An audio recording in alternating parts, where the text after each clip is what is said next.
हिंदी सदाबहार कहानी में आपका स्वागत है। हम लाते रहते हैं हिंदी सदाबहार कहानी। सुनने के लिए हमारे YouTube चैनल सब्सक्राइब करें। प्रेरक कहानी 1, बुद्ध और चक्षुपाल। एक बार भगवान बुद्ध जेतवन विहार में रह रहे थे। भिक्षु चक्षुपाल भगवान से मिलने के लिए आए थे। उनके आगमन के साथ उनकी दिनचर्या, व्यवहार और गुणों की चर्चा भी हुई। भिक्षु चक्षुपाल अंधे थे। एक दिन विहार के कुछ भिक्षुओं ने कुछ मरे हुए कीड़ों को चक्षुपाल की कुटी के बाहर पाया और उन्होंने चक्षुपाल की निंदा करनी शुरू कर दी कि उन्होंने इन जीवित प्राणियों की हत्या की। भगवान बुद्ध ने निंदा कर रहे उन भिक्षुओं को बुलाया और पूछा कि क्या तुमने भिक्षु को कीड़े मारते हुए देखा है। उन्होंने उत्तर दिया नहीं। इस पर भगवान बुद्ध ने उन साधकों से कहा कि जैसे तुमने उन्हें कीड़ों को मारते हुए नहीं देखा, वैसे ही चक्षुपाल ने भी उन्हें मरते हुए नहीं देखा और उन्होंने कीड़ों को जानबूझकर नहीं मारा है, इसलिए उनकी भर्त्सना करना उचित नहीं है। भिक्षुओं ने इसके बाद पूछा कि चक्षुपाल अंधे क्यों हैं? उन्होंने इस जन्म में अथवा पिछले जन्म में क्या पाप किए? भगवान बुद्ध ने चक्षुपाल के बारे में कहा कि वे पूर्व जन्म में एक चिकित्सक थे। एक अंधी स्त्री ने उनसे वादा किया था कि यदि वे उसकी आंखें ठीक कर देंगे तो वह और उसका परिवार उनके दास बन जाएंगे। स्त्री की आंखें ठीक हो गईं, पर उसने दासी बनने के भय से यह मानने से इनकार कर दिया। चिकित्सक को तो पता था कि उस स्त्री की आंखें ठीक हो गई हैं। वह झूठ बोल रही है। उसे सबक सिखाने के लिए या बदला लेने के लिए चक्षुपाल ने दूसरी दवा दी। उस दवा से महिला फिर अंधी हो गई। वह कितना ही रोई पीटी, लेकिन चक्षुपाल जरा भी नहीं पसीजा। इस पाप के फलस्वरूप अगले जन्म में चिकित्सक को अंधा बनना पड़ा। प्रेरक कहानी 2, परिश्रम और धैर्य। एक बार भगवान बुद्ध अपने अनुयायियों के साथ किसी गांव में उपदेश देने जा रहे थे। उस गांव से पूर्वी मार्ग में उन लोगों को जगह जगह बहुत सारे गड्ढे खुदे हुए मिले। बुद्ध के एक शिष्य ने उन गड्ढों को देखकर जिज्ञासा प्रकट की, आखिर इस तरह गड्ढे का खुदे होने का तात्पर्य क्या है? बुद्ध बोले, पानी की तलाश में किसी व्यक्ति ने इतने गड्ढे खोदे हैं।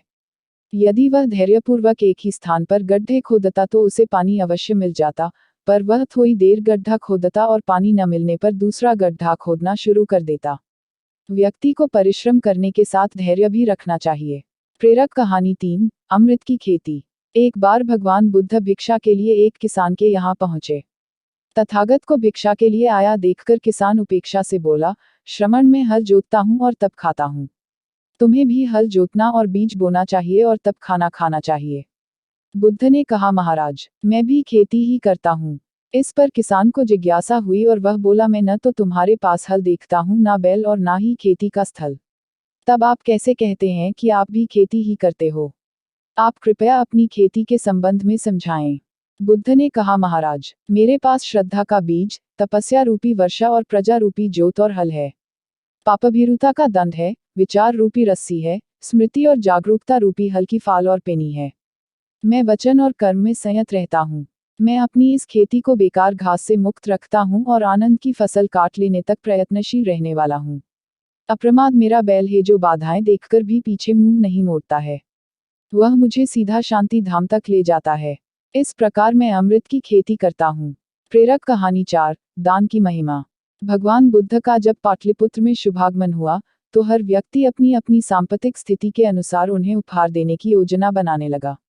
राजा बिंबिसार ने भी कीमती हीरे, मोती और रत्न उन्हें पेश किए। बुद्धदेव ने सबको एक हाथ से सहर्ष स्वीकार किया। इसके बाद मंत्रियों, सेठों, साहूकारों ने अपने अपने उपहार उन्हें अर्पित किए और बुद्धदेव ने उन सबको एक हाथ से स्वीकार कर लिया। इतने में एक बुढ़िया लाठी टेकते वहां आई। बुद्धदेव को प्रणाम कर वह बोली, जिस समय आपके आने का समाचार मुझे मिला, उस समय मैं यह अनार खा रही थी। मेरे पास कोई दूसरी चीज न होने के कारण मैं इस अधखाए फल को ही ले आई हूँ। यदि आप मेरी इस तुच्छ भेंट स्वीकार करें तो मैं अहोभाग्य समझूंगी। भगवान बुद्ध ने दोनों हाथ सामने कर वह फल ग्रहण किया। राजा बिंबिसार ने जब यह देखा तो उन्होंने बुद्धदेव से कहा, क्षमा करें, एक प्रश्न पूछना चाहता हूँ। हम सब ने आपको कीमती और बड़े बड़े उपहार दिए जिन्हें आपने एक हाथ से ग्रहण किया, लेकिन इस बुढ़िया द्वारा दिए गए छोटे एवं जूठे फल को आपने दोनों हाथों से ग्रहण किया, ऐसा क्यों? यह सुन बुद्धदेव मुस्कुराए और बोले, आप सबने अवश्य बहुमूल्य उपहार दिए हैं, किंतु यह सब आपकी संपत्ति का 10वां हिस्सा भी नहीं है। आपने यह दान दीनों और गरीबों की भलाई के लिए नहीं किया है, इसलिए आपका यह दान सात्विक दान की श्रेणी में नहीं आ सकता। इसके विपरीत इस बुढ़िया ने अपने मुंह का कौर ही मुझे दे डाला है। भले ही यह बुढ़िया निर्धन है, लेकिन इसे संपत्ति की कोई लालसा नहीं है। यही कारण है कि इसका दान मैंने खुले हृदय से, दोनों हाथों से स्वीकार किया है। आशा है आपको ये वीडियो पसंद आई होगी। ऐसी ही वीडियो देखने के लिए हमें सब्सक्राइब अवश्य करें। धन्यवाद।